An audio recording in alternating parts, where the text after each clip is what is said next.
बात करते हैं कंसंट्रेशन पावर कैसे बढ़ती है।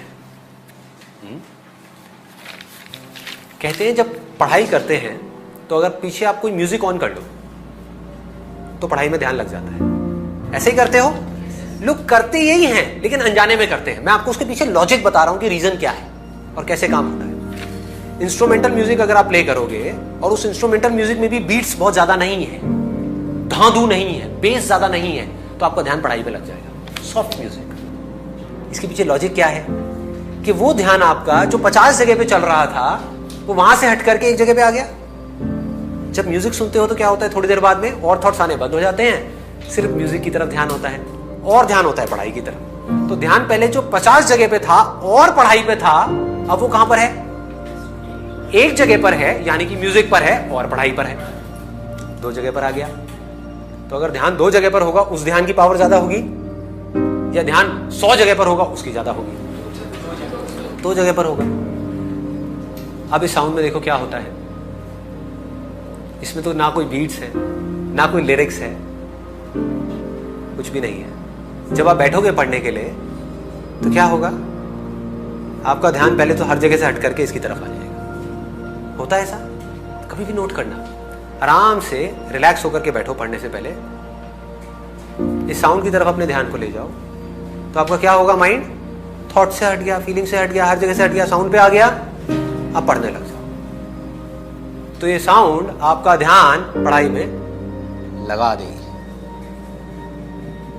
वन पॉइंटेडनेस, ध्यान। व्हाट डज ध्यान मीन? Concentration, attention. जब वन पॉइंटेड हो जाए। हमारा ध्यान अभी कैसा है?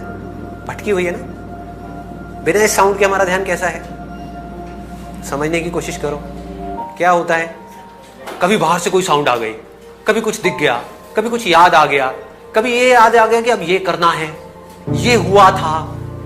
1000 जगह पर है, समझ रहे हो? तो ध्यान कैसे भटक रहा है। अगर आपके हाथ में एक मैग्नीफाइंग ग्लास है और आप वहां से आग लगाना चाहते हो सूरज से, तो अभी आपका ध्यान कैसा है? ऐसे ऐसे ऐसे भटक रहा है। फोकस कैसे करोगे? कभी यहां चला गया, कभी वहां चला गया।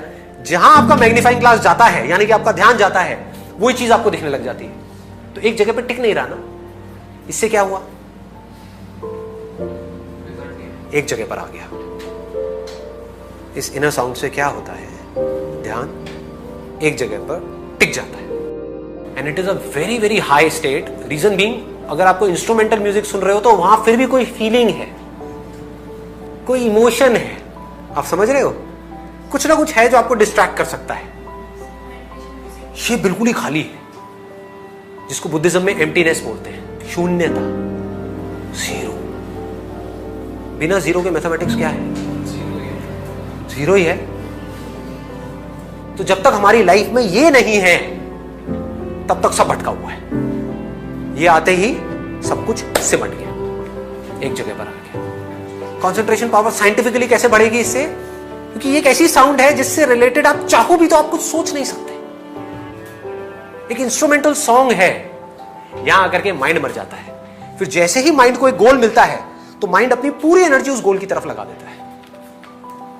तो 2 घंटे में जो आप पढ़ाई करोगे, that will be equivalent to 20 घंटे की पढ़ाई उस आदमी के कंपैरिजन में जिसका ध्यान भटका हुआ है। 2 घंटे में जिसका ध्यान 1000 बार भटक रहा है, मान लो शुरू में आपका भी ध्यान 2 घंटे में 10 बार भटकता है, लेकिन उसका 1000 बार भटक रहा है। या आप ही का पहले 1000 बार भटकता था, अब सिर्फ 10 बार भटका।